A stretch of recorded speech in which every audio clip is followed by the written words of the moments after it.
इंसान आज में इतना सोच लेता है अपने फ्यूचर के बारे में और भगवान लाइफ की पटरी को इतना गोल गोल घुमाता है कि उसकी सारी सोची गई हुई चीजें ना एक सेकंड में वहीं की वहीं रह जाती हैं। मेरे साथ भी कुछ ऐसा ही हुआ है। और दूसरी बात, ये पेरेंट्स ना जितना मर्जी समझा लो, ये अपनी मर्जी ही करेंगे हमेशा, चाहे जो मर्जी हो जाए। लास्ट के 15-20 दिनों से मेरी मम्मी की तबीयत बहुत ज्यादा खराब और हमें किसी को भी पता नहीं, ना मेरे पापा को, ना भाई को, ना मुझे। बच्चे होते किस लिए? माँ बाप बच्चों को दुनिया में लाते हैं, उनको बड़ा करते हैं, पालते पलोसते हैं, और कभी उनको मुसीबत आ जाए, कुछ दिक्कत आ जाए तो बच्चे उनके काम आए। लेकिन बच्चों को तो तब बताया जाता है ना जब बिस्तरे पड़ जाते हैं, उससे पहले तो उनको कभी बताया नहीं जाता है। मेरी मम्मी का भी वही सेम हाल है। 15-20 दिनों से काफी बीमार चले हुए हैं और हमें पता ही नहीं, जबकि रोज बात होती थी सुबह और हाँ मैं ठीक हूँ, शाम को बस एकदम फोन आता है कि हाँ मम्मी को हमीरपुर के लिए रेफर कर दिया है, इमरजेंसी है, तू आजा। अब सोचो, जब डायरेक्ट ऐसा ही सुनने को मिलेगा तो दिमाग किस स्थिति में होगा। मैं पढ़ने के लिए जाती हूँ, नेक्स्ट मंथ मेरा टेस्ट था, सारा फोकस मेरा किताबों पे होता था और एकदम ऐसा सुनने को मिल गया ना, थोड़ी देर के लिए तो मैं अच्छे से रोई क्योंकि इमोशन एकदम से बाहर निकल गए और बहुत सी चीजें दिमाग में चली भी होती है। मैं फटाफट घर पहुंची और थोड़ा बहुत सामान पैक किया और मेरे ससुर यानी डैडी जी ने मुझे मेरे मायके में छोड़ा। अब गाइस सोचो, यहाँ मेरा ससुराल अच्छा नहीं होता और मेरे को जाने नहीं देते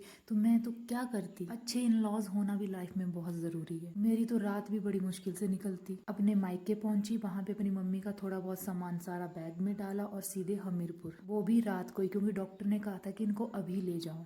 थोड़ा सा इंसान ज्यादा थक जाता है तो वो बिस्तर में हो जाता है। यहाँ तो सोचो कि उनका खून ही 5 ग्राम रहा था। 9 साढ़े 9 बजे के करीब हम हमीरपुर में पहुंचे। अब गवर्नमेंट हॉस्पिटल में बहुत ज्यादा फॉर्मेलिटीज होती हैं, फिर जाके ट्रीटमेंट शुरू होता है। मैं वीडियोस बनाती हूँ तो कैप्चर करना मेरा काम है, लेकिन मेरी कंडीशन उस टाइम कैप्चर करने की नहीं थी। जब मेरी मम्मी की तबीयत थोड़ी सी स्टेबल हो गई ना, उसके बाद मैंने कैप्चर किया। हमें भी थोड़ी सी तसल्ली हो गई कि नहीं, मम्मी अब अच्छे हैं। पूरे 4 दिन हमने हमीरपुर के हॉस्पिटल में लगाए हैं, तो 4 दिनों में थोड़ी थोड़ी मैंने क्लिप्स ले ली थी। गवर्नमेंट हॉस्पिटल अच्छे होते हैं, डॉक्टर भी बहुत अच्छे हैं हमीरपुर में, लेकिन बस वही है कि थोड़ी सी कमियां हैं। डॉक्टर की संख्या कम है, रूम्स कम है, ऊपर से जो भी काम होता है वो बहुत डिले में होता है, बहुत धीरे धीरे होता है, तब तक तो बंदा ऐसे ही मर जाए। लोकल हॉस्पिटल से डॉक्टर ने फोन करवा दिया था कि इनको 1 यूनिट ब्लड दे देना, बाकी ये खुद अरेंज कर लेंगे, तो रात का तो बंदोबस्त हो गया था। सुबह ओपीडी में भेजा गया, थोड़े बहुत टेस्ट हुए और उन्होंने एडमिट कर लिया। एडमिट हुए। अब एडमिट की प्रोसेस भी इतनी लंबी है ना कि आधा दिन उसी में निकल जाता है। दोपहर तक जाके हमें बेड अलॉट हुआ। फिर दोबारा ब्लड बैंक के चक्कर, सेकंड डे था और ब्लड मिल नहीं रहा था, और ब्लड बैंक वालों ने सीधा कह दिया कि पहले डोनर लाओ जो कि रात को ब्लड लिया है, फिर और डोनर लाओ तो जाके फॉर्म मिलेगा। वो फॉर्म डॉक्टर भरते हैं, फिर ब्लड बैंक के पास आते हैं, ब्लड प्रोसेस होता है तो हमें मिलता है। अगर सरकारी हॉस्पिटलों के ये काम ना बिना किसी प्रोसेस के हो जाए, या पहले दे दो उसके बाद जो भी प्रोसेस होती है सारी वो कर लो, तो काफी लोगों की जान बच सकती है। बट चलो, अब हमारे इंडिया में सिस्टम ही कुछ ऐसा है, कुछ कह नहीं सकते हैं। ये तो मेरे भाई की जान पहचान अच्छी है और हमारी रिश्तेदारी में ब्लड मिल गया तो हमारा तो काम हो गया। अगर कोई और होता तो वो तो ऐसे ही मर जाता। नेक्स्ट डे मम्मी को ऐसे रखा था, उस दिन कोई ब्लड की यूनिट नहीं चढ़ी या कुछ नहीं हुआ, सिर्फ टेस्ट हुए थे बस। और हाँ, एक बात बहुत अच्छी है हमीरपुर के हॉस्पिटल की, हाँ वहाँ खाना तीनों टाइम बहुत सही मिलता है। जितने बंदे हो मरीज के साथ, 3 4 5 सबको भरपेट मिलता है, अलग अलग वेरायटी का मिलता है और खाने में टेस्टी भी बहुत होता है। लास्ट वाला दिन आया, सुबह डॉक्टर आए, उन्होंने चेक किया, दोबारा मम्मी के टेस्ट हुए, रिपोर्टें अच्छी आई तो डॉक्टर ने छुट्टी कर दी। लेकिन हाँ, आयरन की बोतल चढ़नी थी तो लास्ट डे आयरन की बोतल चढ़ी। आयरन चढ़ने के बाद थोड़ा रेस्ट देते हैं, वो चेक भी करते हैं कि हाँ कोई रिएक्शन वगैरह ना हो जाए, तो उसके लिए हमें रखा था। ज्यादा नहीं तो लास्ट डे का लंच तो हम वहीं खा के आए हैं।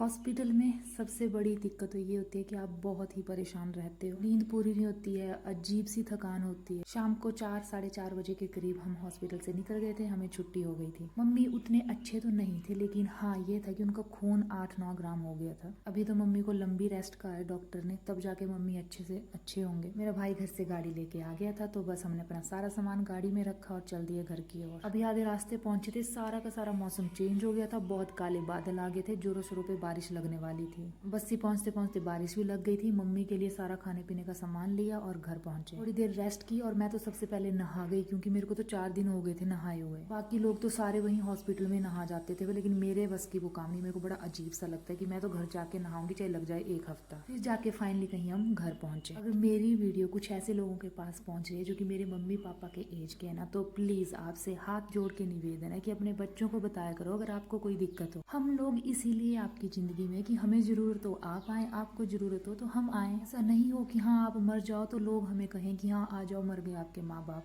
बीमार इंसान की टाइम से केयर हो ना, तो बहुत बड़ी चीजें जो है वो टल जाती हैं होने से। यार अभी के लिए बाय बाय।